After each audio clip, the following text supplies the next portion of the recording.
Buenas tardes, estimados amigos que se han unido a esta conversación que desarrollamos hoy sobre el tema del recurso de casación civil, que como sabemos los abogados, pues en materia de los conflictos civiles, mercantiles, que son los de mayor importancia en cuantía, en valor de negocios, el recurso de casación es la última oportunidad eh, que tienen las partes. Por lo tanto, es importantísimo entender de qué va tradicionalmente, y sobre todo ahora que la Corte Suprema de Justicia de Panamá ha tenido la excelente idea de proponer a debate de los gremios de abogados, de todos los juristas del país, un proyecto de Código Procesal Civil nuevo para actualizar la legislación. Sobre ese proyecto de Código Procesal Civil, en nuestra página web hemos publicado en enero el boletín 34. En ese boletín número 34 nosotros hacemos 15 observaciones a la forma en que se está proponiendo modificar el recurso de casación civil en este anteproyecto de Código Procesal Civil que ha sometido a debate a la Corte Suprema de Justicia.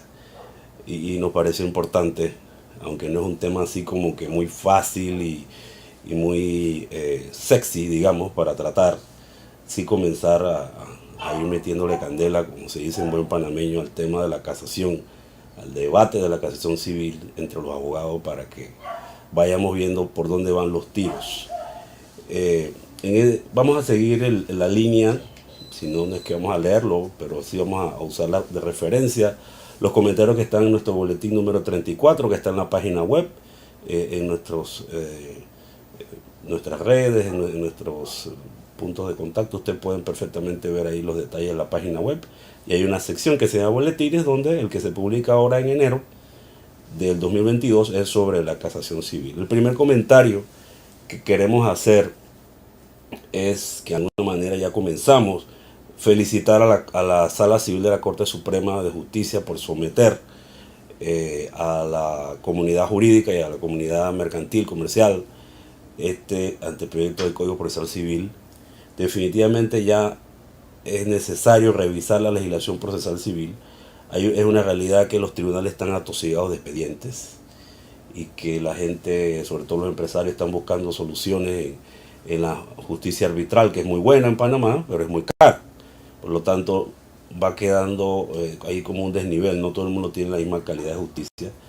Lo ideal es que el Estado ofrezca calidad y rapidez en el sistema. Pero para eso tenemos que tener un sistema procesal civil bueno, mejorado. El otro elemento es que la pandemia puso en evidencia que falta más tecnología aplicable a los procesos civiles.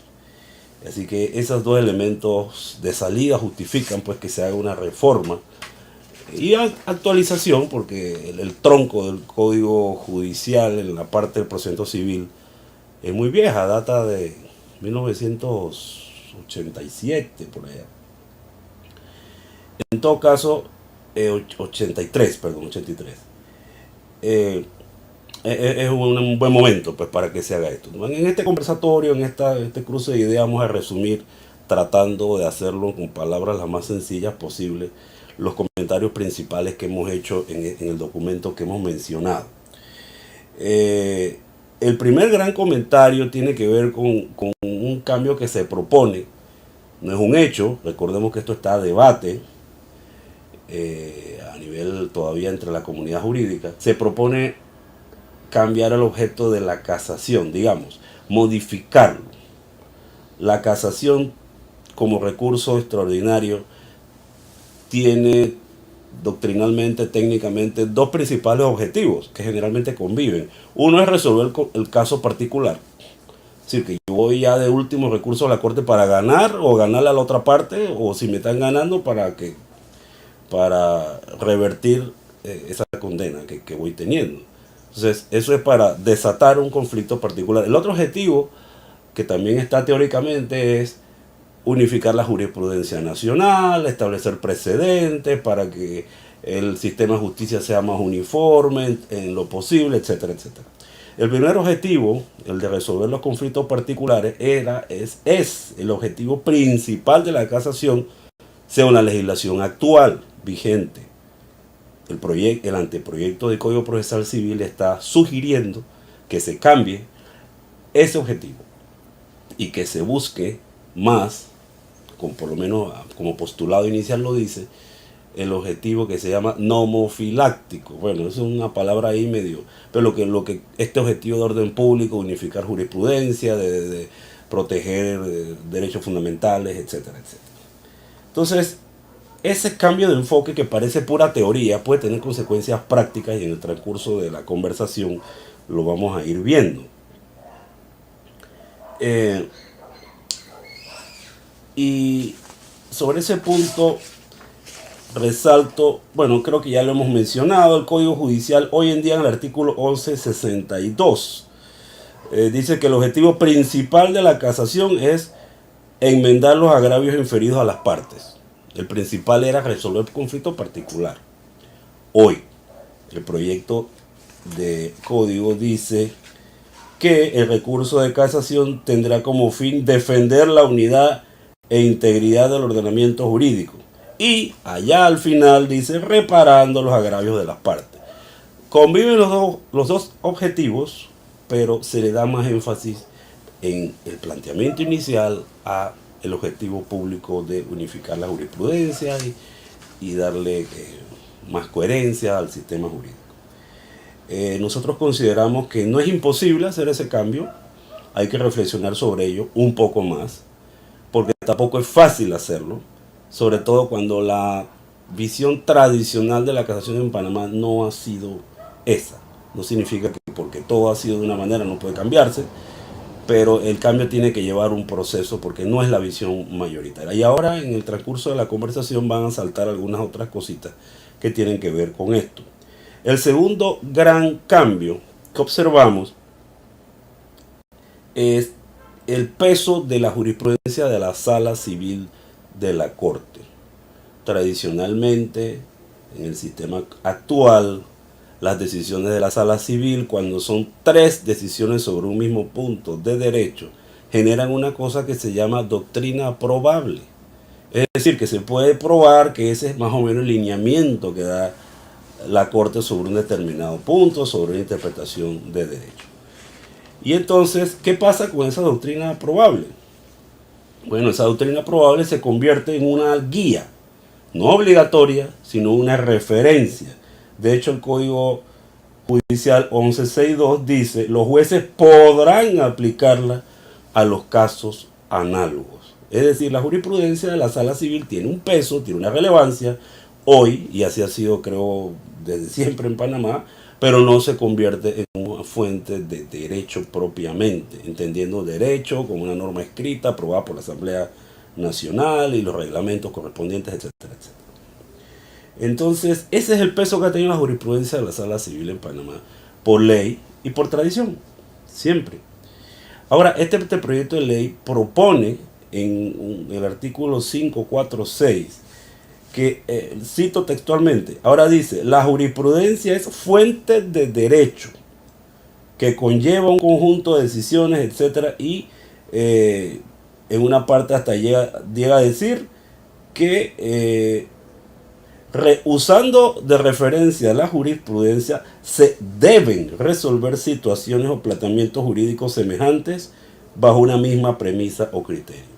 O sea, se está elevando las decisiones de la Sala Civil al rango de derecho. Es decir, que cuando la Sala Civil dice algo, ya es lo mismo que lo dijera en un código de la República.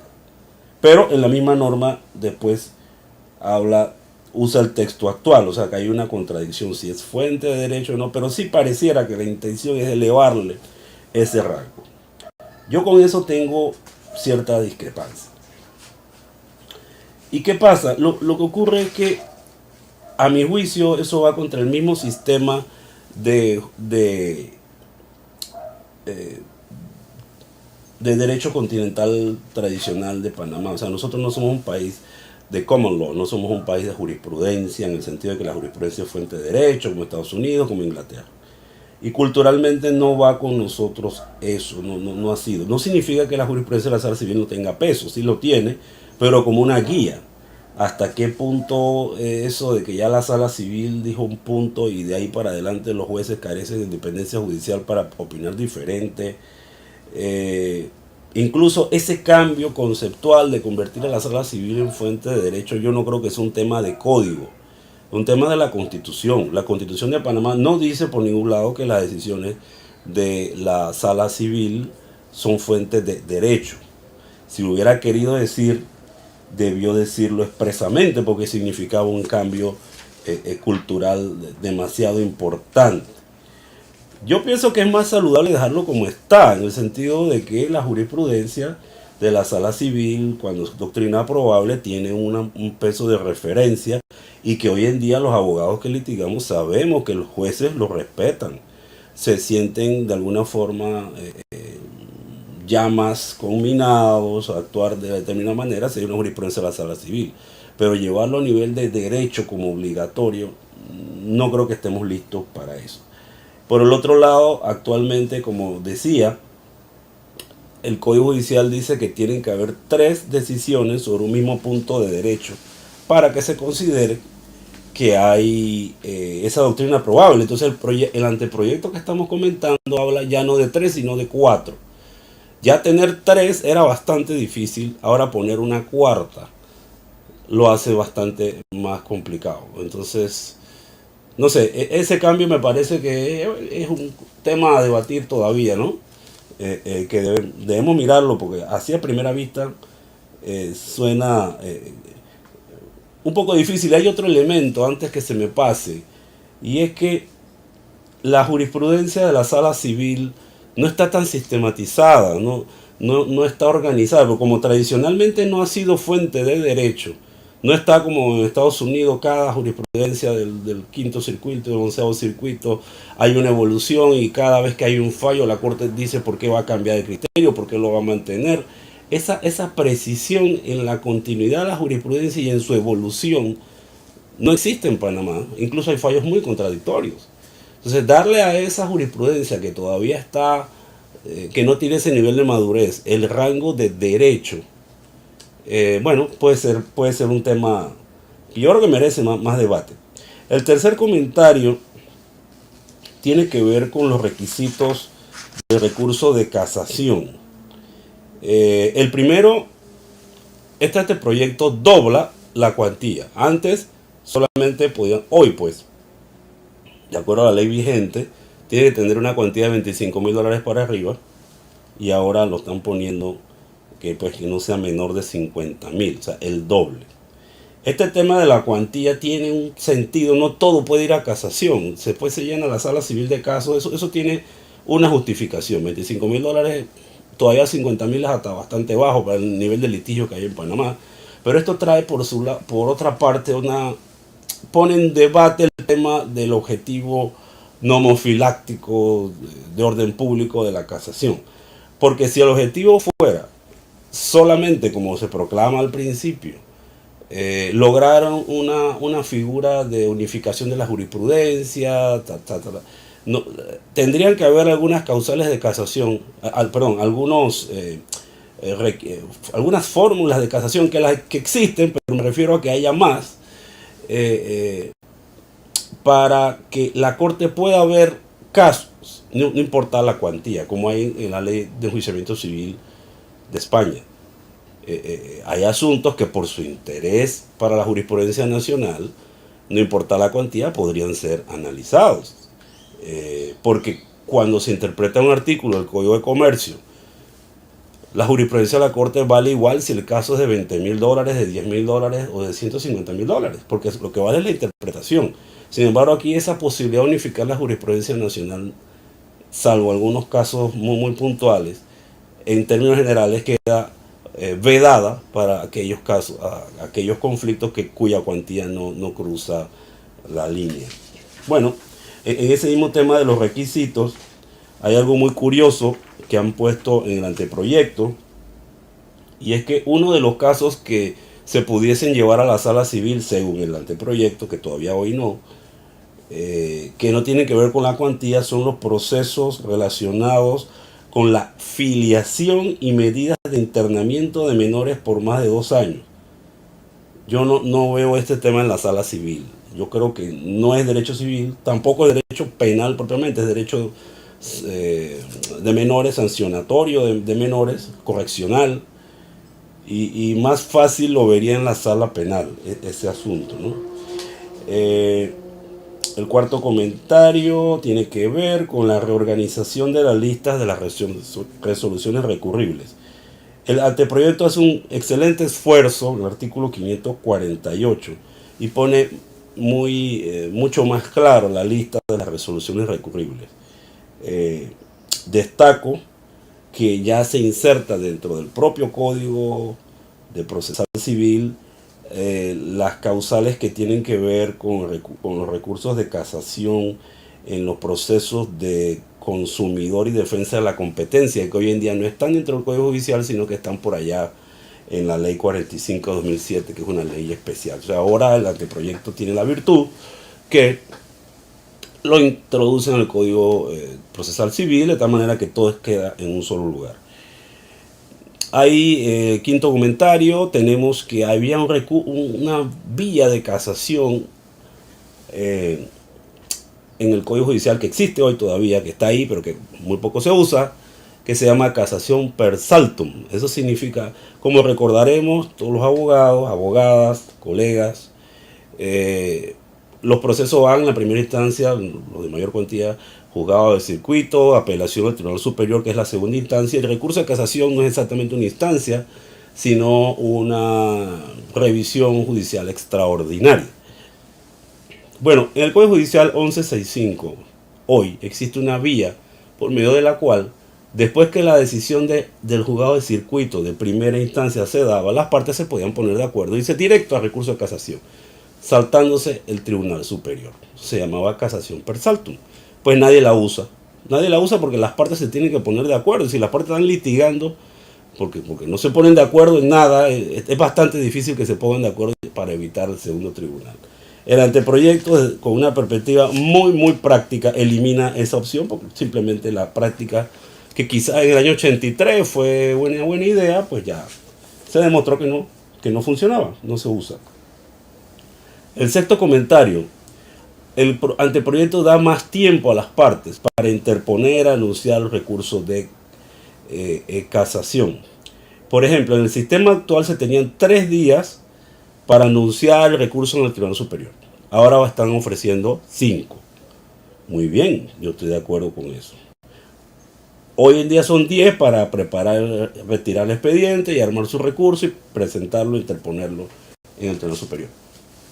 El anteproyecto propone 15 días, lo amplía, me parece perfecto. Hay algo que es excelente, una novedad que está este anteproyecto, y es que hoy en día el Código Judicial, como recordamos lo que ya hemos visto, esto de la casación, hay unas pequeñas etapas que se dan en el Tribunal Superior antes de que el caso suba a la Corte. Y allí hay un proceso de interposición que, cuando se reúnen ciertos requisitos, el Tribunal Superior envía el caso a la Sala Civil. Después, en la Sala Civil cumple una etapa de admisibilidad en la Sala Civil. Bueno, concentrándonos en la primera parte, esa de la interposición y anuncio y tal en el Tribunal Superior, hoy en día esto es un asunto entre el recurrente y el Tribunal Superior. La contraparte no tiene nada que decir. Cuando el caso ya está en la Sala Civil y viene la etapa de la admisibilidad del recurso, entonces ya sí se le da opción a las dos partes. A mí me parece que es muy justo lo que está proponiendo el anteproyecto de ley en el artículo, pues no tengo el número. Lo importante es que está proponiendo que a la parte que se opone al recurso a nivel del Tribunal Superior se le dé una oportunidad de 15 días para oponerse a lo que haya que oponerse a ese nivel. Hay una casación de orden público nueva que genera un espacio en este anteproyecto que, a mi juicio, también va a ser polémico, ¿no? Por lo menos tiene que ser mucho más debatido. Tanto el código actual, este es el séptimo comentario, tanto el octavo, tanto el código actual judicial como el anteproyecto contemplan la regla según la cual el Tribunal de Casación solamente se puede pronunciar con base a las causales que están planteadas por el recurrente. Si no es una causal de casación invocada por el recurrente, la sala civil no puede ocuparse de ese recurso. No obstante, el anteproyecto en el artículo 550 deja abierta un espacio para que las cosas no sean así. Y dice, sin embargo, la Corte podrá casar la sentencia cuando sea evidente que la misma compromete gravemente el orden público y atenta contra los derechos y garantías fundamentales. Yo pienso que este es un tema bastante complicado porque ahora yo puedo ser una parte que perdí el caso en el Tribunal Superior. La contraparte, perdón, gané el caso en el Tribunal Superior, o sea, fallaron a mi favor. La contraparte lleva el caso en casación a la sala civil. La contraparte, que es la que lleva el recurso en casación, presenta las cosas mal, hace un recurso mal hecho, no demuestra, se ocupa una causal que no aplica. Entonces yo me siento feliz porque voy a ganar. Pero entonces la Corte puede salirse de que, bueno, es que en este caso se viola el orden público, así que de todo modo pierdo. A pesar de que la contraparte mía presentó un mal recurso o no llevó bien el caso, que para eso hay que tener técnica. Es un tema que, bueno, va a haber que hacer un cambio de cultura importante aquí, porque sabrá Dios cómo se va definiendo cuándo son los casos esos de orden público, quién va a tener la suerte de que a pesar de que presentó un mal recurso, la Corte le va a dar la razón pues de todos modos. Bueno, yo creo que ese es un tema que hay que ver con precaución, ¿no? Entonces, esto de orden público, y la pregunta es, ¿competirá la sala civil en la casación con el amparo? Porque habla de que cuando se violan derechos fundamentales también, el texto habla así, se atenta contra los derechos y garantías procesales. Eso podría ser la definición del principio del debido proceso del artículo 32 de la Constitución, que hoy en día es competencia del Pleno a través del amparo. Entonces, habría que ver cómo se diferencia esta nueva figura del amparo y cuándo se estima que la afectación de las garantías procesales es grave, porque no es cualquiera. Solo las afectaciones graves permitirían que la Corte decida un recurso de casación a favor de una parte cuyo recurso está mal hecho o no está la causal invocada correctamente. O sea, hay que verlo con más prudencia. El noveno comentario tiene que ver con la casación y el arbitraje. ¿Qué pasa? Que el Código Judicial hoy en día tiene una norma por ahí suelta que establece un mecanismo para que las decisiones de arbitraje se lleven en casación a la sala civil. Esa norma, de hecho, está derogada hace tiempo, pero ahí está metida en el Código Judicial y está derogada porque la legislación especial de arbitraje, artículo 66 y 67 de la ley 131 de 2013, hace mucho tiempo sacó ese tema de la sala civil y los casos de arbitraje se llevan a la sala cuarta de negocios generales a una revisión que esa ley regula, que no lleva los rigores de la casación civil. Entonces el anteproyecto de ley ha hecho algo correcto, anteproyecto de Código Procesal Civil, y está quitando todo lo que tiene que ver de arbitraje con la casación civil. En la admisión del recurso, en nuestro décimo comentario creo, en el orden que vamos, en la admisión del recurso hay otros elementos de cambio que hacen más difícil que el recurso se admita, ¿no? Ahora se daría, bueno, hay uno que es muy bueno, que se dan 5 días para cada parte, para que se alegue sobre la admisibilidad, cuando al día de hoy son 3. Pero en el 1180 del Código Judicial actual encontramos los requisitos básicos para que el recurso se admita. Y uno los lee y parecen sencillos, y no voy a repetirlos aquí, pero la jurisprudencia de la sala civil, a punta de interpretaciones, hace difícil que los recursos se admitan, a pesar de que parecieran fácil. Pareciera fácil el tema cuando uno mira los requisitos de ley. Sin embargo, el anteproyecto de ley usa una redacción que ya de por sí la sola redacción de los requisitos está en el 555 del anteproyecto, que se debe contactar con el 1180 del Código Judicial. Ya la sola enunciación de esos requisitos los hacen bastante más complicados de admitir. Algunos supuestos consagran temas que ya la jurisprudencia ha creado y bueno, lo ponen en la ley. Y la redacción es más larga y menos específica, o sea que va a ser más difícil que se admitan los recursos de casación. Por ejemplo, el numeral 2 de ese 555 habla de que una frase que dice carencia manifiesta de fundamento en el recurso. O sea, ¿qué es una carencia manifiesta? ¿Qué es lo evidente manifiesto? Solo la jurisprudencia podrá ir diciendo de qué se trata. Hay un tema fundamental allí en esto de los requisitos. Y leo mis anotaciones. Dice, hay una contradicción porque, por un lado, en el numeral 2 se establece que la Corte podría admitir un recurso contra una sentencia equivalente a otras que han sido objeto de recursos sustancialmente iguales, que han sido desestimados cuando a juicio de la Corte se quiera considerar la opción de permitir la evolución de la línea jurisprudencial. O sea, por un lado se dice que en ciertos casos, y esto va con el objetivo de orden público, de la defensa del orden jurídico, de la nomofilaquia, etc. Este concepto de que que en ciertos casos, aunque haya decisiones sustancialmente iguales, anteriores, que ya harían probablemente injustificado el recurso, a pesar de eso la Corte los puede admitir. Cuando la Corte considera que es necesario permitir la evolución de la línea jurisprudencial.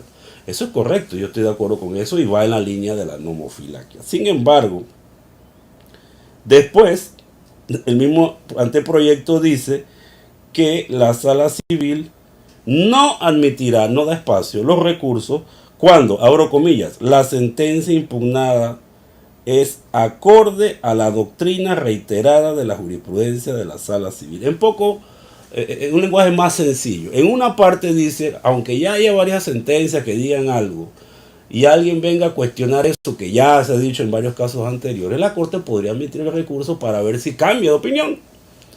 Para ver si hay una evolución de la jurisprudencia, dice en una parte el anteproyecto. Pero después en otra parte, posterior para colmo, dice que cuando ya hay una jurisprudencia sobre ese mismo punto, ni siquiera tiene que volver a estudiarlo. Esto segundo yo no estoy de acuerdo porque evitaría lo que el propio anteproyecto dice, que es tratar de hacer espacios para la evolución de la jurisprudencia. Las decisiones pueden cambiar en el tiempo.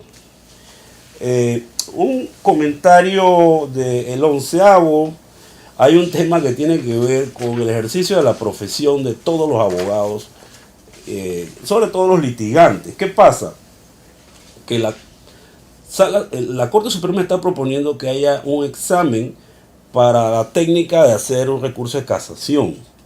Y me parece muy bien que la Corte imparta esas capacitaciones y que los abogados tengamos que hacer exámenes. Eso nunca hace daño. Eso siempre es bueno y debiera hacerse mucho más para que las idoneidades no sean asuntos que aunque uno no se actualice, igual la tiene el que se actualiza y el que no se actualiza, eso no está bien. Pero aquí hay un pedacito. La Corte está diciendo que el que pasa en el proyecto, ¿no? Que el que pasa el examen tendrá recursos, o sea, los recursos van a tener como una especie de preferencia. Entonces eso no queda claro. Aquí dice, la Corte Suprema de Justicia reglamentará la impartición de capacitaciones en materia de técnica de casación, de manera que el recurso en mención sea presentado preferiblemente por abogados que hayan cursado y aprobado el examen respectivo. ¿Qué es eso de preferiblemente? O sea, al que no ha hecho el curso no le prohíben presentar recursos, pero preferiblemente lo presentan nosotros. O sea que las personas, las partes, tienen que escoger ellos preferiblemente sus abogados. Puede ser, pero esta norma da pie a que se piense que cuando un abogado tiene ese curso, tiene alguna preferencia en que va a ganar o no el caso. A veces un abogado que tiene toda la técnica de casación está manejando un caso que no da para más. Y no necesariamente por eso el recurso es bueno, porque es que el mismo caso no da.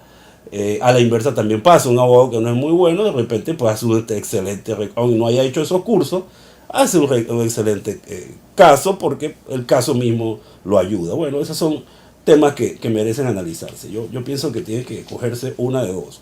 O solamente presenta el recurso los que pasaron el curso, o a la inversa, el curso vale, pero no es requisito para poder presentar. Pero no el punto medio. Las audiencias, en la audiencia de casación, el anteproyecto presenta unos cambios en la forma de alegar. Actualmente el alegato es de 1 hora por cada parte y después hacen una segunda vuelta según lo que dice el Código Judicial hoy en día, donde se habla media hora cada parte. Bueno, eso está cambiando, ahora están proponiendo que sea 1 hora y media cada parte de un solo golpe. Bueno, y eso es cuestión de estilo y cada cual. Yo no lo veo mal. Esto sí, en este tema de la audiencia, recomiendo de forma muy importante a los redactores del proyecto y a la sala civil que revisen una frasecita que es fácil de resolver, pero que puede generar problemas. En el anteproyecto dice que las partes tendrán que acudir junto con sus apoderados en el día y hora señalado.